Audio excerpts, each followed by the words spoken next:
नमस्कार, मैं राजीव चौबे और आप देख रहे हैं राष्ट्रीय चेतना न्यूज। आज के विश्लेषण में हम चर्चा करेंगे जस्टिस यशवंत वर्मा के घर लगी आग और उसमें पाए गए नोटों के विषय में। दिल्ली हाई कोर्ट के जज यशवंत वर्मा के सरकारी आवास पर होली के दिन 14 मार्च तड़के आग लगने की घटना घटी थी। घटना के दौरान करोड़ों रुपए के जले हुए नोट पाए गए और फिर इस घटना पर फायर ब्रिगेड के अधिकारियों के ढुलमुल से बयान आए।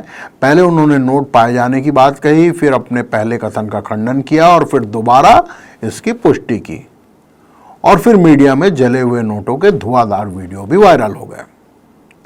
पूरे देश में हड़कंप मच गया। जितना मुंह उतनी बातें। जाहिर सी बात है कि एक हाई कोर्ट के जज के घर पर नोटों के जखीरे मिलने की घटना ने पूरे न्यायपालिका की कार्यप्रणाली पर प्रश्न चिन्ह लगा दिया है। नोट पाए जाने से लेकर अब तक के घटनाक्रम के विश्लेषण करने पर दो तरह के विमर्श बाहर आ रहे हैं। अधिकतम मत जस्टिस यशवंत वर्मा को पूरी तरह से भ्रष्ट बताने वालों के हैं, लेकिन इसके साथ साथ कुछ मत ऐसे लोगों के भी हैं जिन्हें इस घटना के पीछे साजिश की आशंका है। खैर, जब तक जांच पूरी नहीं हो जाती हमारा किसी भी विमर्श का समर्थन करना उचित नहीं होगा। इसलिए आरसीएन किसी भी घटना, किसी भी विमर्श का समर्थन नहीं करता। न तो हमको दोषी मानते हैं न निर्दोष। इसलिए हम किसी भी निर्णय पर जाने से बेहतर ऐसी घटनाओं से निकलने वाले विमर्श और उनके आधारों पर चर्चा करें तो ज्यादा बेहतर होगा। 14 मार्च से लेकर आज 25 मार्च तक पिछले 11 दिनों से सोशल मीडिया और अन्य प्लेटफॉर्म्स पर इस घटना पर चर्चा में 90% से ज्यादा लोग जस्टिस यशवंत वर्मा को दोषी मान रहे हैं और कुछ जिन्हें की साजिश की आशंका है, इन मतों को भी सिरे से खारिज नहीं किया जा सकता। वजह यह है कि इनके पास भी कुछ ठोस तथ्य हैं। सबसे पहली बात तो यह कि जस्टिस यशवंत वर्मा के घर जब आग लगी तब वे और उनका पूरा परिवार घर पर नहीं था। दूसरी बात, एक ही कमरे में आग लगी और जिस कमरे में आग लगी वो उनका बेडरूम नहीं था, ना ही घर के किसी अन्य सदस्य का बेडरूम था, ना तो वो उस घर का पूजा कमरा था, ना तो वो उनकी निजी स्टडी थी, ना तो उनकी रसोई थी और ना ही ड्राइंग रूम था। और तो और ये उनके बंगले के आउट हाउस में सर्वेंट क्वार्टर से लगा हुआ एक ऐसा कमरा था जिसकी चाबी घर के नौकरों के पास भी होती थी। अब इस स्थिति में एक औसत बुद्धि का आदमी भी यह सोचने को मजबूर होगा कि क्या कोई समझदार आदमी अपनी काली कमाई के पैसे, और वो भी करोड़ों रुपए में, घर के बाहर सर्वेंट क्वार्टर में नौकरों की पहुंच में खुला छोड़ सकता है? ऐसी स्थिति में क्या इस बात की संभावना बलवती नहीं होती कि यह किसी प्रकार का षड्यंत्र भी हो सकता है? हाई कोर्ट्स में फौजदारी के मुकदमों के अतिरिक्त आमतौर पर सिविल और कॉर्पोरेट प्रकरणों में करोड़ों अरबों रुपए के विवाद के प्रकरण भी होते हैं। तो फिर यह संभव नहीं है कि किसी ऐसे प्रकरण में एक ईमानदार जज से सहयोग न मिलने की स्थिति में उस जज को निपटाने का मार्ग अपनाया गया हो?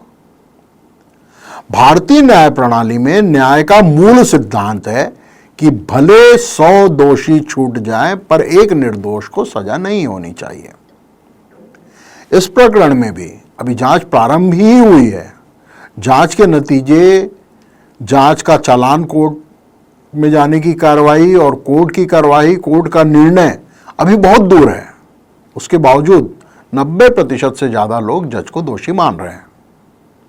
तब यह सोचना भी लाजमी हो जाता है कि क्या आज पूरा का पूरा समाज त्रेता युग का धोबी हो गया है? यह कैसी विडंबना है कि आज किसी भी व्यक्ति के ऊपर चोरी, भ्रष्टाचार या अन्य किसी भी अपराध के आरोप बस लग जाएं। आरोपों में तथ्य हो ना हो, आधार हो ना हो, प्रासंगिकता हो ना हो, हम तत्काल मान लेते हैं कि हां, इसने जरूर ऐसा किया होगा। न्याय की प्रक्रिया पूरी होने से पहले ही समाज का निर्णय आ जाता है। एक छोटा सा उदाहरण दे रहा हूं। YouTube पर एक दिन एक ही चैनल पर 2 समाचार अपलोड होते हैं। पहला एक निशुल्क मेडिकल कैंप का है जिसमें सैकड़ों गरीब लाभान्वित हो रहे हैं, और दूसरा चोरी, डकैती या फिर बलात्कार जैसे किसी अपराध का है। 10 घंटे बाद यदि मेडिकल कैंप के समाचार में 4000 व्यूज होंगे तो अपराध के समाचार में 1 लाख या उससे अधिक व्यूज होंगे। इसलिए आज की स्थिति में ऐसा लगता है कि हमारा समाज और हमारे समाज की सोच जो है वो नकारात्मक होती जा रही है। आज दुष्यंत की पंक्तियां बड़ी प्रासंगिक सी लगती हैं। कैसे कैसे मंजर सामने आने लगे हैं, कैसे कैसे मंजर सामने आने लगे हैं, गाते गाते लोग चिल्लाने लगे हैं, अब तो इस तालाब का पानी बदल दो, ये कमल के फूल कुम्हलाने लगे हैं, ये कमल के फूल कुम्हलाने लगे हैं। तो इसमें कोई दो मत नहीं है कि चाहे जिस भी कारण से हो, हमारी मानसिकता में संकुचन आया है और हमारे समाज के चिंतन में नकारात्मकता की वृद्धि हुई है। यदि इसमें सुधार नहीं हुआ तो आने वाले समय में निश्चित रूप से करोड़ों सीताएं धरती में समाती रहेंगी और हमारा अपराध युगों युगों तक अक्षम्य ही रहेगा। तो जस्टिस यशवंत वर्मा दोषी हैं या नहीं है, इसका निर्णय समय करेगा। आज हमारा ये दायित्व बनता है कि उस निर्णय के आने के पहले हम किसी प्रकार का निर्णय न दें। ऐसे किसी भी प्रकरण में किसी को दोषी करार देना है, किसी को दोष मुक्त करार दे देना, ये समाज हित में नहीं है। ये हमारे चिंतन में नकारात्मकता को बढ़ाते जा रहा है और इस प्रकार की नकारात्मकता से समाज को बचना और बचाना नितांत आवश्यक है। आज के लिए इतना ही। आने वाले समय में फिर नया एक विषय लेकर आएंगे, नए विषय पर विश्लेषण करेंगे। आपसे निवेदन है कि ताज़ा तरीन समाचारों के लिए और इस प्रकार के विश्लेषणों के लिए आप RCN से जुड़े रहें। धन्यवाद।